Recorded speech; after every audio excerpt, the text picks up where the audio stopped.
जगदीश हरे स्वामी जय जगदीश हरे भक्त जनों के संकट दास जनों के संकट क्षण में दूर करे ओम जय जगदीश हरे ओम जय जगदीश हरे स्वामी जय जगदीश हरे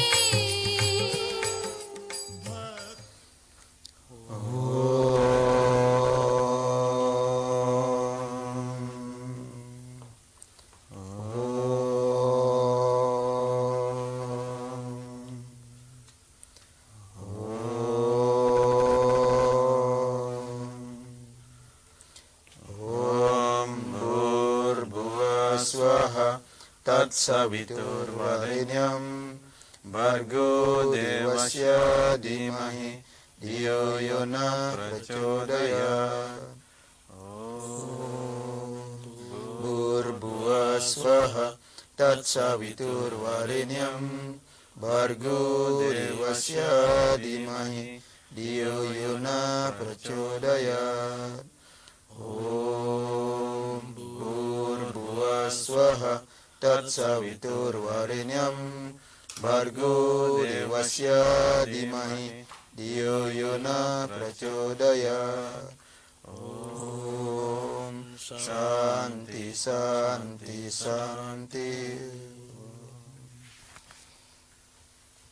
Om Swastiastu, selamat sore pemirsa.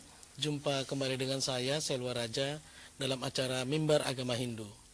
Pemirsa, kita sebagai makhluk hidup yang diciptakan oleh Tuhan adalah manusia, makhluk yang paling sempurna di muka bumi ini. Nah, tentunya kita, ajaran agama kita mengajarkan kepada kita bagaimana cara kita mendekatkan diri kepada Sang Yang Widiwasa, bagaimana cara kita berinteraksi dengan masyarakat. Nah, tentunya kalau kita hidup bermasyarakat, tentunya juga kita punya pengorbanan-pengorbanan pada masyarakat. Ada di masyarakat kita ini yang kehidupannya kurang menguntungkan, yang kehidupannya sangat susah, kemudian ada yang senang, ada yang kaya, ada yang miskin. Nah, kita sebagai makhluk ciptaan Tuhan yang paling sempurna di dunia ini, dalam ajaran Hindu dikatakan kita bisa beryatnya atau berkorban. Nah, artinya pengorbanan di sini memberikan dana punya, membantu orang yang susah. Bukan hanya itu, pengorbanan dalam berbahasa, pengorbanan dalam perbuatan. Tentunya dalam berbahasa kita memberikan bahasa-bahasa yang santun, bahasa-bahasa yang baik, agar semua ini bisa menjadi kedamaian. Perbuatan, tentunya kita melakukan perbuatan-perbuatan yang baik, karena kita diciptakan, ada beberapa indria kita yang diciptakan oleh Tuhan. Lakukanlah dengan perbuatan-perbuatan yang baik. Nah, pemirsa, judul kita kali ini yaitu melalui pengorbanan yang ikhlas akan mencapai kedamaian dan ketentraman. Nah, bagaimana kita bisa berkorban untuk mencapai kedamaian dan ketentraman? Nah, di sini sudah ada narasumber saya. Di sebelah saya yaitu Bapak Pinandita Iwayansura SAG, Swastiastu Pak. Om Swastiastu. Di sebelah beliau yaitu Bapak Pinandita Insinyur S. Anadore, Swastiastu Pak. Om Swastiastu. Baik, nantinya juga kami ajak untuk interaktif dengan kami ke 4522589. 4522589. Baik, mungkin untuk yang pertama sekali saya ke Pak Pinandita Wayansura. Mungkin Bapak bisa menjelaskan sebenarnya apa yang dimaksud dengan pengorbanan itu, Pak. Silakan, Pak. Swastiastu. Swastiastu. Jadi pertanyaannya sangat baik sekali. Di dalam ajaran agama Hindu, sesungguhnya kegiatan berkorban dan melaksanakan suatu pengorbanan itu sudah dari dulu sekali dilaksanakan. Itu sangat terbukti sekali di dalam kehidupan kita sehari-hari. Nah, sesungguhnya pengorbanan itu adalah suatu pemberian. Pemberian baik dalam bentuk tenaga, dalam bentuk harta benda, dalam bentuk pikiran, dan lain sebagainya. Nah, di sini pengorbanan yang dimaksud adalah bagaimana kita memiliki rasa keikhlasan di dalam memberikan sesuatu. Karena kadang-kala dalam kehidupan kita sehari-hari, di dalam memberikan sesuatu, kita kadang-kadang kurang ikhlas. Nah, dalam hal ini, sesungguhnya di dalam pengorbanan ini, yang dalam agama Hindu sering disebut dengan yadnya, yang berasal dari kata yad, itu ya pengorbanan. Jadi bagaimana kita melakukan suatu pengorbanan ini dengan hati yang hening atau hati yang tulus, sehingga akan bisa tercapai satu kedamaian. Nah, sesungguhnya di dalam ajaran agama Hindu yang paling utama dicari adalah kedamaian. Karena sudah ada kedamaian, tentunya semua ada di situ. Keindahan, keamanan, kenyamanan, keikhlasan. Nah, jadi dengan damai kita hidup di dunia ini, maka semua ciptaan Tuhan, semua makhluk akan merasakan ketenangan. Jadi pengorbanan yang dimaksud di sini, bagaimana kita bisa memberikan sesuatu, baik berupa harta benda, baik berupa buah pikiran atau pendapat, sehingga menimbulkan suatu kebahagiaan. Tujuan daripada pengorbanan itu adalah untuk mendapatkan suatu kebahagiaan dan kedamaian. Sehingga semua yang tercipta di alam semesta ini mencapai suatu kedamaian, ketenangan, dan ketentraman. Ya, ke Pak Pinandita, Pak Dore, mungkin Bapak bisa menambahkan tentang pengorbanan, Pak? Terima kasih Pak Raja. Satu pertanyaan bagus. Om Swastiastu, Mas Dharma sekalian. Pada saat kita berbicara tentang pengorbanan, inti daripada semua pengetahuan Weda selalu menginginkan satu pengetahuan yang mana nilai-nilai pengetahuan itu yang pertama dapat diterapkan di dalam diri kita sendiri. Pengorbanan pertama yang harus dilakukan setiap manusia adalah bagaimana dia bisa mengembangkan dirinya dengan mengorbankan segala hal-hal buruk yang terjadi di dalam dirinya dan meningkatkannya menuju kepada hal-hal yang baik. Pada saat semua perilaku-perilaku ini dapat diselesaikannya dengan baik, pada akhirnya dia bisa memasuki dunia yang lebih luas lagi, yaitu lingkungannya yang kedua. Jika yang pertama dia berada di tengah-tengah keluarga, pengorbanan demi pengorbanan yang dilakukannya ini akan memberikan kebaikan kepada keluarga di mana dia tinggal. Setelah itu, jika aplikasi ini dapat ditindaklanjutinya lebih baik lagi, maka semua bentuk pengorbanan yang dilakukannya akan tercermin di tengah-tengah masyarakat. Kadangkala kita melihat pada saat kita ingin melakukan pengorbanan ini, kitab suci selalu mengatakan hal-hal yang mulia, yaitu lakukanlah pengorbanan dengan tulus dan ikhlas, tanpa pamrih. Artinya apa? Agar segala pengorbanan yang kita lakukan itu benar-benar kita rasakan efeknya, yaitu apa? Sesuai dengan tema kita, itu kedamaian dan ketentraman. Sebagai satu contoh sederhana aja, jika kita ingin melakukan sebuah pengorbanan, misalnya saja untuk diri kita, kita selalu ditekankan di dalam dharma kita, yaitu lakukanlah puja trisandya. Ini yang paling mudah. Pada saat kita ingin melakukan puja trisandya, artinya apa? Kita harus benar-benar mempersiapkan waktu kita. Pagi kita harus cepat bangun. Setelah itu kita membersihkan diri kita. Setelah itu kita baru melakukan puja. Coba bayangkan berapa banyak pengorbanan yang harus kita lakukan untuk satu tujuan, yaitu apa? Yang dikatakan satya semaya, yaitu setia kepada Tuhan dengan melakukan perintah-perintahnya atau ajaran-ajarannya yang tertulis dalam Veda.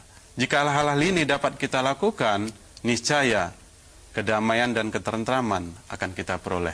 Ini baru dalam tingkat yang kecil. Bagaimana dengan tingkat yang lebih besar lagi? Yaitu apabila kita diminta untuk mengorbankan sebagian harta benda kita untuk kesejahteraan orang lain. Ini sangat berat. Bahkan di dalam salah satu inti daripada kitab Sarasmukaya dikatakan, kenapa orang sangat sulit sekali melakukan kurban yang disebut dana punya? Kenapa? Mencari uang itu sulit.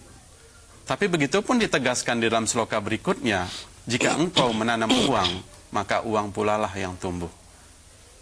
Inti daripada pembicaraan ini, bagaimana aplikasi daripada contoh-contoh ini setelah kita terapkan di dalam kehidupan dan setelah kita mengalami manfaat daripada yang kita lakukan, barulah muncul keikhlasan di dalam diri kita. Jadi inilah kuncinya. Baik, kembali ke Pak Pinandita Wayansura.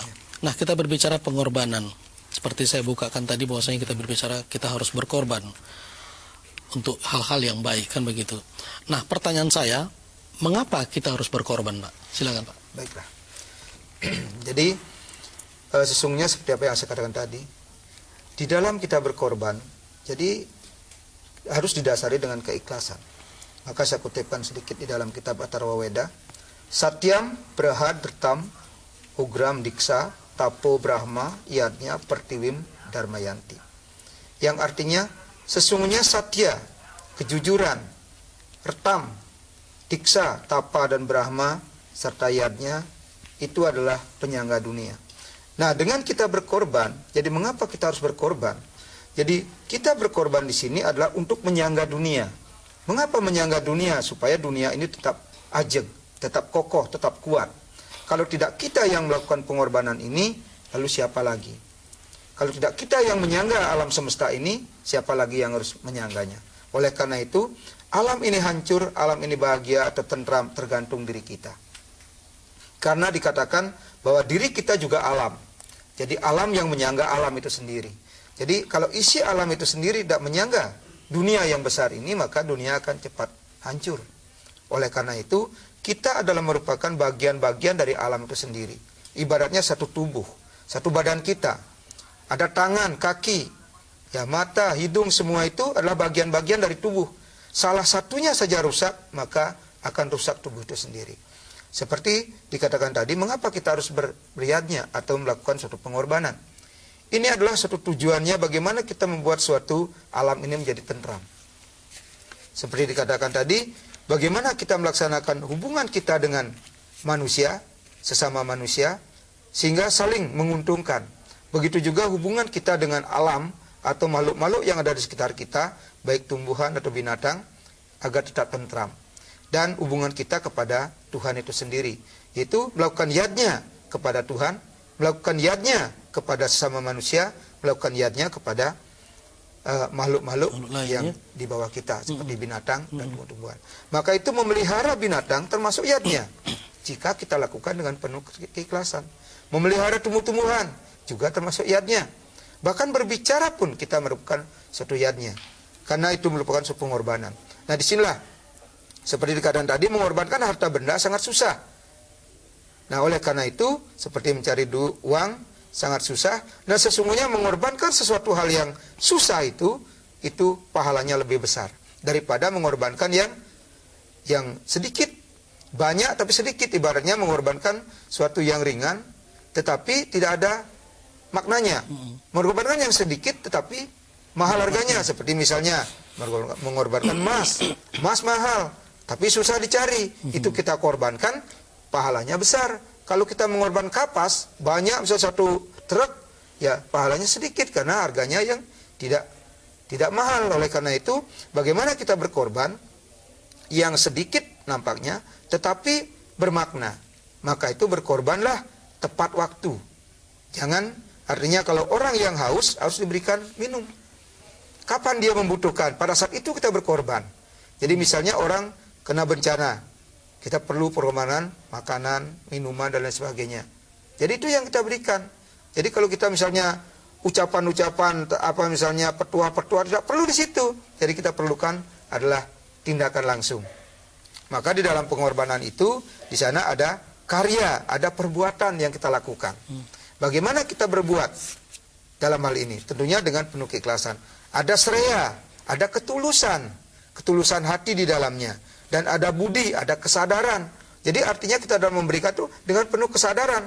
Jadi bukan artinya begitu memberikan sesuatu, artinya memikirkan lagi pahalanya, saya memberikan sekian supaya dapat untung sekian, seperti jual beli, tidak seperti itu. Dan ada rasa bakti, ada persembahan yang kita berikan. Sesuatu persembahan inilah yang harus diberikan dengan penuh ketulusan. Maka itulah kita harus berkorban. Berkorban banyak caranya. Tentunya harus tepat waktu. Jadi kalau sudah tepat waktunya, sesuai dengan kebutuhan orang yang kita berikan, akan lebih bermanfaat dan lebih berpahala. Ya, baik. Pemirsa, kami menunggu telepon Anda di 4522-589. 4522-589. Kembali ke Pak Pinandita Anadore. Nah, kita harapkan pengorbanan ini kan tentunya harus ikhlas kan begitu Pak. Betul. Bukankah setiap pengorbanan itu pasti ikhlas? Terkadang begini Pak, ada orang yang berkorban bisa jadi dengan tekanan-tekanan atau dengan paksaan. Nah, itu bagaimana Pak? Silakan Pak. Jadi satu pertanyaan yang bagus. Kadangkala pada saat kita berbicara tentang pengorbanan, kebanyakan pada saat kita melihat segala bentuk pengorbanan yang dilakukan itu betul-betul tulus ikhlas. Tapi sebenarnya kadang-kadang di balik itu begitu banyak kita lihat penyimpangan-penyimpangan dari pengorbanan itu. Sebenarnya apa yang diharapkan dari kitab suci? Di sini dikatakan dalam beberapa kasus katanya, kita menemukan bahwa ada orang-orang yang rela berkorban asalkan ada balasan atau imbalan yang setimpal. Nah, inilah yang kita lihat di lapangan. Namun pengorbanan yang seperti itu tidak akan menumbuhkan benih-benih kebaikan. Jadi kita tahu persis di dunia ini, kalau manusia bisa kita tipu, kita perdayakan dengan berbagai macam cara-cara kita yang licik. Tapi kita harus tahu persis di atas kita ada Sang Maha Tahu yang mencatat segala bentuk tingkah laku dari perbuatan kita, perkataan kita maupun pikiran kita. Jadi segala benih-benih inilah nanti yang pada akhirnya akan muncul dalam bentuk karma. Karma ini pada akhirnya mempertanggungjawabkan siapa? Kita juga yang harus mempertanggungjawabkan. Oleh sebab itu dikatakan pengorbanan yang dibutuhkan adalah yang dilandasi dengan semangat pelayanan yang tulus, ikhlas dan tanpa pamrih. Pengorbanan yang seperti itu memberikan manfaat yang jauh lebih besar dari yang kita bayangkan, walaupun tidak bisa langsung kita rasakan. Jadi intinya pada saat kita dengan keikhlasan hati aja memulai segala sesuatu yatsna yang kita lakukan, sebenarnya Tuhan secara langsung telah memberikan anugerah. Sebagai satu contoh Pak Raja, saya pernah melakukan yatsna, yaitu bantuan sumbangan dalam wujud makanan ke panti-panti jompo, panti asuhan. Ada satu vibrasi yang saya rasakan dari mereka-mereka yang menerima bantuan dari kita, yang tidak bisa kita ucapkan dengan kata-kata. Ini sebetulnya hanya bisa kita rasakan pada saat kita benar-benar melakukan dengan ketulusan dan keikhlasan. Dan tanpa pamrih, tidak ada embel-embel. Bahagianya beda itu Pak ya? Beda. Jadi kita betul-betul merasakan, apalagi bentuk-bentuk pelayanan yatsna ini bisa kita lakukan langsung melalui tangan kita. Nah, jadi intinya itu. Jadi kadang-kala kita berpikir di dalam 3 wujud pelayanan yang terbesar dianugerahkan Tuhan. Yang pertama adalah tenaga. Kita yakin betul setiap makhluk hidup itu terutama manusia memiliki tenaga. Tapi kita tahu persis tidak semua orang rela berkorban tenaganya. Yang kedua, kita tahu persis di antara makhluk hidup itu sendiri banyak yang kaya-kaya, uangnya miliaran, jutaan, tapi belum tentu juga hatinya tersentuh untuk melakukan yatsna, bantuan. Begitu juga banyak juga orang yang memiliki pengetahuan nyanam yang tinggi tentang dharma agama maupun dharma harga. Tapi kalau disuruh belum tentu juga dia melakukan yatsna. Jadi dari 3 contoh-contoh ini yang dikatakan pengorbanan intinya apa? Terpulang kepada kita seberapa besar keikhlasan kita dalam melakukannya tanpa embel-embel. Baik. Oleh sebab itu diharapkan juga kepada pemirsa umat sedharma, mungkin yang punya kemampuan dalam hal materi, masih banyak anak-anak kita yang kurang mampu untuk bersekolah. Ya, mungkin dalam 1 atau 2 orang bisa diangkat untuk membantu pendidikan dia sampai tamat SMA.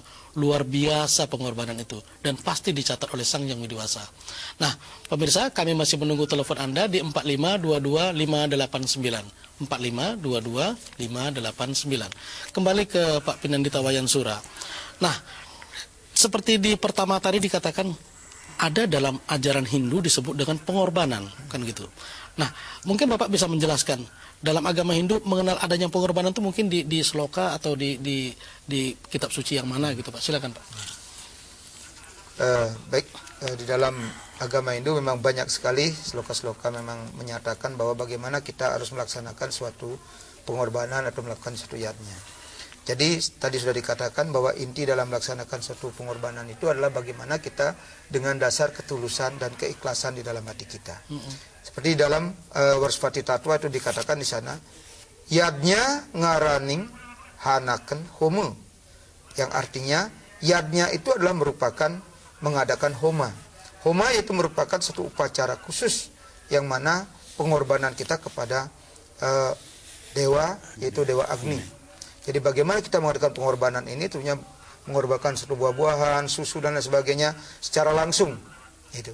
Ada juga dikatakan dalam Agastya Parwa, di sana dinyatakan yadnya ngaraning Agnihotra tadi kepuja sang yang Siwa Geni pindah ke dinya.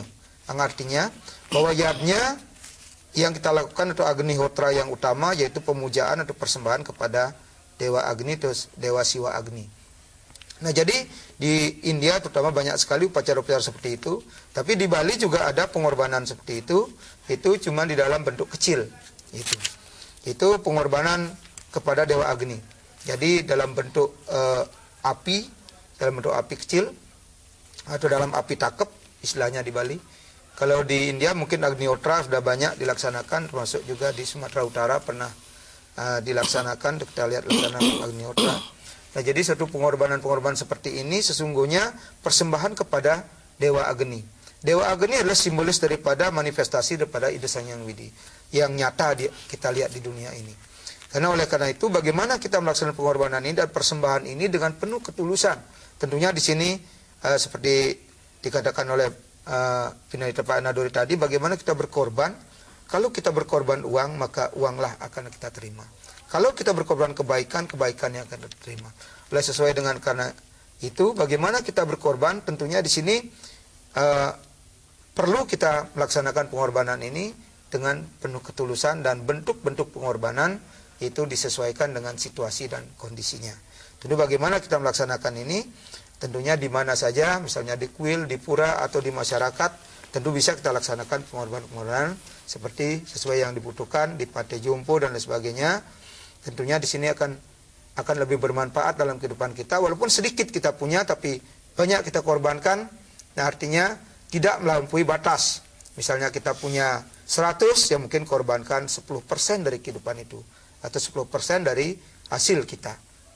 Nah, sebenarnya bahwa dikatakan sesuai dalam agama Hindu, apabila kita mendapatkan sesuatu tidak kita korbankan, maka itu sama dengan pencuri. Karena apa? Mengambil sesuatu mestinya hak milik orang lain, kita pergunakan sendiri. Karena 10% dari penghasilan kita harus kita yadniakan atau korbankan kepada segala sesuatu, seperti pada upacara dewa yadnya, pitra yadnya, manusia yadnya, maupun upacara buta yadnya. Di sana waktu-waktu kita berkorban atau beriadnya. Ya, baik.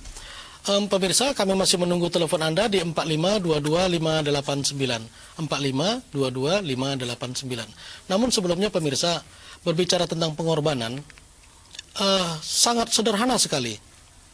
Satu hari, satu saja buat pengorbanan yang katakan yang ringan seperti dikatakan oleh Pak Pinadita Wayan Sura tadi. Untuk mencapai pengorbanan yang besar, tentunya harus mulai dengan pengorbanan yang ringan. Salah satu contoh, ketika kita berhenti di persimpangan jalan atau lampu merah, kita melihat ada pengemis di situ. Alangkah baiknya sedikit dari uang kita berikan, maka satu hari itu kita mendapat 1 pahala. Kemudian untuk esok harinya kita bisa membuat 2 kebaikan. Bukan hanya dengan perbuatan, tapi dengan bicara, dengan ucapan. Tentunya setiap hari kita memberikan bahasa-bahasa yang baik, yang menyegarkan, yang dapat diterima oleh masyarakat, dan memberikan kedamaian kepada umat sedharma atau umat yang lainnya. Nah, dengan bahasa ini tadi, Pak, kita tentunya bukan hanya berkorban materi, kan begitu Pak ya. Tentunya juga kita bisa berkorban dalam ucapan kita untuk memberikan orang bisa memberikan kedamaian, kan begitu Pak. Nah, kira-kira menurut Pak Wayan Sura, memberikan pengorbanan dengan ucapan-ucapan kedamaian itu tadi, bagaimana itu Pak? Nah, baik. Nah, jadi bagaimana kita dalam kehidupan, seperti tadi dikatakan, bagaimana kita bukan berkorban hanya materi, bukan berkorban berupa uang atau makanan. Nah, di sini juga petua-petua atau nasihat-nasihat perlu. Nah, seperti kita misalnya dalam kehidupan sehari-hari, atau misalnya kepada ketika orang sedang berkonflik, lah salah satu contoh kita katakan. Misalnya, ya kan? Nah, di sini bagaimana kita bisa menjadi penengah di dalamnya. Tentunya di sini akan memberikan suatu petua atau nasihat yang kira-kira mampu untuk menyadarkan orang tersebut. Nah, misalnya dia dalam melakukan suatu kegiatan apa, ya misalnya ambil suatu kesimpulan di sana, bagaimana kita memberikan suatu nasihat kepada mereka sehingga dia tidak terjadi suatu konflik dalam hal ini. Misalnya ada pertengkaran. Misalnya kita melihat tetangga kita bertengkar, bagaimana kita memberikan penyejukan di dalamnya di situ. Nah, maka di dalam agama Hindu sering diadakan ya seperti misalnya ceramah-ceramah, ya sering diadakan di kuil atau misalnya di mana, dan tentunya dalam pendidikan juga itu banyak sekali bisa kita terapkan bagaimana kita memberikan suatu petuah sehingga orang itu merasa sejuk di dalamnya, sehingga nantinya tidak terjadi suatu konflik-konflik yang kecil akan membesar sehingga terjadi suatu perpecahan dan kehancuran. Ya, baik. Ke Pak Pinandita Anodore, seperti pertanyaan saya yang sama dengan Pak Pinandita Wayansura, yang pada akhirnya mereka telah berdamai kembali, kan begitu Pak, bersalam-salaman. Bagaimana dengan pahala yang kita terima Pak? Silakan Pak. Jadi pada akhirnya jika sebagai contoh sampaikan Pak Wayan tadi, jika ada pertikaian, maka pada akhirnya mereka akur. Diharapkan seperti pada keadaan sekarang, apalagi kita di penghujung tahun 2011 kan gitu. Artinya apa? Di dalam perjalanan kita dalam 1 tahun ini begitu banyak sekali kejadian demi kejadian, baik suka maupun duka yang silih berganti kita lalui. Apa harapan kita, kan begitu? Kitab suci hanya selalu mengajarkan kepada kita, jadikanlah segala hal-hal yang buruk itu sebagai pengalaman buat kita, agar tidak terulang di masa yang akan datang. Setelah itu, segala hal-hal buruk yang pernah terjadi di dalam perjalanan hidup kita di dalam tahun ini, kubur aja semua. Maka itu selalu berulang-ulang dikatakan, yang besar itu dikecilkan, setelah itu ditiadakan. Tapi yang kecil, bibit-bibit baik itu harus kita tumbuh kembangkan, kita gemburkan, sehingga itu akan menjadi pohon yang begitu besar di tahun 2012. Begitu pula umat Dharma sekalian Pak Raja, kami beritahukan juga, kita umat Hindu sebetulnya dalam bulan ini sedang melaksanakan Maha Puja Margeli, dan hari ini telah memasuki hari ke-15. 15 hari untuk tahun 2011. Dan mulai besok kita akan memuja Margeli lagi untuk 15 hari untuk menyambut tahun 2012. Artinya apa? Satu konsep yang sangat luar biasa sekali. 15 hari kita diminta untuk merenungi semua perjalanan kita. Setelah itu, memasuki 2012, kita sambut hari itu dengan segala bentuk perilaku kita, baik dalam perbuatan, perkataan maupun pikiran, dengan renungan-renungan suci, terutama di malam ini, apa yang akan kulakukan besok. Terutama, swadharma untuk diriku. Selanjutnya, para dharma, tugas tanggung jawab untuk orang-orang yang ada sekelilingku. Dan pada akhirnya, para madharma, tugas dan tanggung jawab yang lebih luas lagi untuk masyarakat. Jika hal ini dapat kita lakukan, niscaya kelahiran kita sebagai manusia betul-betul sangat mulia. Artinya apa? Hari ini Tuhan menganugerahkan kita mungkin dapat hadir di tahun 2011 menyambut 2012. Tapi 2012 kita ada atau tidak, itu belum pasti. Betul. Oleh sebab itu, pesan-pesan ini selalu dikatakan, selalulah berbuat baik, jangan pernah menyakiti. Iya kan? Pengorbanan demi pengorbanan yang kita lakukan, walaupun sekecil apapun juga, itu pasti. Karena apa? Benih-benih karma baik yang kita lakukan itu pasti akan tumbuh dengan subur. Oleh sebab itu, jangan pernah takut untuk berkorban. Ya. Terima kasih Pak. Baik, baik. Kembali ke Pak Wayansura. Nah, kita berbicara tentang pengorbanan-pengorbanan. Tetapi terkadang ada orang yang susah untuk berkorban. Nah, mengapa demikian, Pak? Jadi di sini memang dalam kehidupan kita sesungguhnya dari kita lahir bayi itu sesungguhnya kita sudah diberikan suatu kekuatan. Ada dua, yaitu kekuatan baik dan kekuatan buruk, yaitu sifat Dawi Sampat dan Asuri Sampat.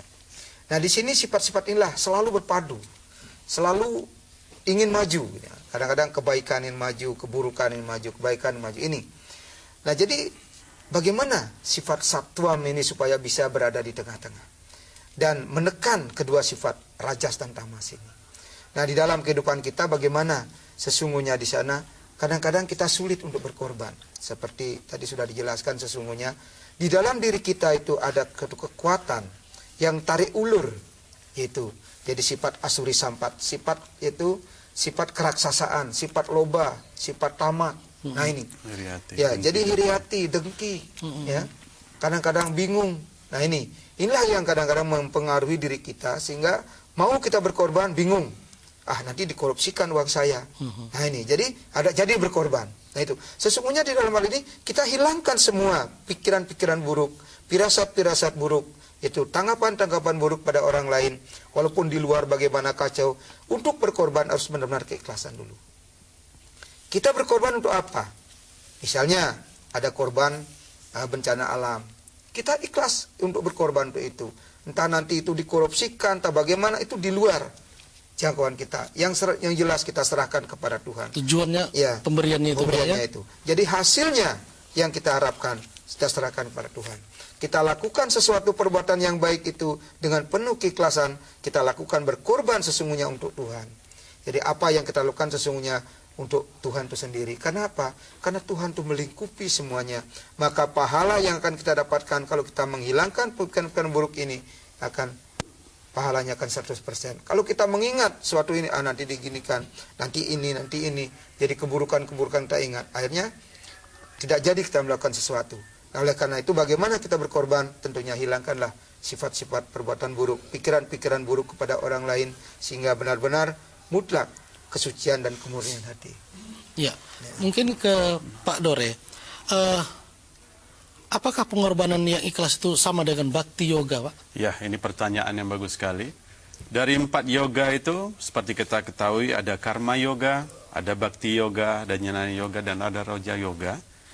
Bakti yoga adalah, kita bicara tentang bakti dulu. Bakti adalah cinta kasih yang tulus dan murni yang kita persembahkan kepada Tuhan secara terus-menerus dan penuh disiplin. Di sini diartikan kepada kita, dalam bentuk pelayanan yang tulus dan ikhlas, tentu saja hal ini tidak berbeda dengan makna pengorbanan. Yang ikhlas, bakti kepada Tuhan pada tingkatan yang tinggi menunjukkan ketulusan dan keikhlasan. Oleh sebab itu di dalam sloka ini kembali Sri Krishna bersabda di dalam Bhagavad Gita, yaitu sloka bab 3 sloka 20 dikatakan, Tasmat aksakta satatam karyam karma samacara asakto hai acaram karma param apnoti purusa. Artinya, karena itu hendaknya seseorang bertindak karena kewajiban tanpa terikat terhadap hasil kegiatan, sebab dengan bekerja tanpa ikatan terhadap hasil, seseorang sampai kepada yang maha kuasa. Jadi Tuhan sendiri memang menyarankan kepada kita, lakukan saja kerjamu, masalah hasil serahkan kepadaku. Karena dia yang tahu apa yang harus diberikannya kepada kita. Jadi kita nggak perlu menghitung-hitung lagi, kan begitu? Pasti itu. Oleh sebab itu, dengan kita memahami kewajiban kita seorang manusia adalah hendaknya melakukan dan melakukan terus. Banyak-banyak melakukan amal dalam wujud nyata. Kalau kita bicara di zaman Kali Yuga ini, kita memang diminta tidak hanya bicara saja, kan gitu. Nanti kalau kita bicara-bicara aja, nanti terakhir mereka mengatakan, tong kosong nyaring bunyinya, kan begitu. Kita nggak ingin seperti itu. Kalau kita bicara, kita buktikan kebenaran daripada pembicaraan kita. Sesuai dengan profesi kita masing-masing. Pada akhirnya, semua akan menilai segala kebenaran yang kita ucapkan. Jadi intinya adalah pengorbanan yang kita lakukan di dalam seluruh perjalanan hidup kita tidak ada yang sia-sia dan semua akan dinilai dengan pasti. Inilah inti yang paling utama. Ya, Pak Dore, mungkin satu pertanyaan lagi. Ya. Dalam pengorbanan ini, apakah ada kaitannya dengan Trihita Karana, Pak? Tentu saja. Jadi pada saat seorang manusia ingin berkorban, ada 3 hal yang selalu menghubunginya. Yang pertama adalah pengorbanan kita kepada Sang Yang Widiwasa, udah pasti karena dia adalah pencipta. Pengorbanan pertama kita kepadanya adalah rasa syukur yang kita persembahkan kepadanya dalam puja bakti yang kita lakukan. Inilah yang paling utama. Jadi ucapan terima kasih kita lakukan dengan bakti tadi. Sedangkan yang kedua adalah hubungan dengan sesama manusia. Ini sangat banyak sekali pengorbanan yang kita lakukan jika kita berbicara dengan sesama manusia. Pada saat kita berinteraksi, baik di kuil, baik di tengah-tengah keluarga kita, maupun di tengah-tengah masyarakat. Dan yang ketiga adalah hubungan dengan alam. Jika pengorbanan-pengorbanan ini yang kita lakukan tanpa kita indahkan masalah alam, pada akhirnya yang jadi korban kita juga. Alam itu sangat luar biasa sekali memberikan segala rahmat dan karunia-Nya kepada kita. Pengorbanan yang kita berikan kepada alam adalah melestarikannya, menjaganya dengan baik. Jadi contoh-contoh sederhana dalam pelestarian alam kalau kita berada di tengah-tengah kota ini, masalah kebersihan. Itu aja udah luar biasa sekali. Nggak Iya, usah bicara yang lain-lain lagi kan, pengundulan hutan ya. Iya. Kebersihan lingkungan, saluran, dan lain-lain. Iya. Ini udah sangat luar biasa sekali. Baik, terima kasih Pak Pinandita Anadore, Pak Pinandita Bayensura. Karena waktu juga yang memisahkan kita, sebenarnya kita ingin lebih panjang lagi berinteraksi dengan masyarakat kita. Pemirsa, ada satu pepatah yang mengatakan, hiduplah seperti padi, makin berisi, makin merunduk. Nah, berbuatlah kebaikan kepada semua umat. Sebelumnya saya ucapkan selamat hari Natal kepada saudara-saudara kami, umat Kristiani, dan selamat tahun baru kepada seluruh masyarakat kita. Pemirsa, pembahasan tadi tentunya memberikan pencerahan-pencerahan kepada kita. Kita belum tahu esok bagaimana dengan nasib kita, maka berbuatlah selalu dengan kebaikan. Akhir kata, saya Selwa Raja dan seluruh kerabat kerja TPRI yang bertugas mengucapkan terima kasih atas perhatiannya. Kami akhiri dengan para Masanti. Om Santi, Santi, Santi.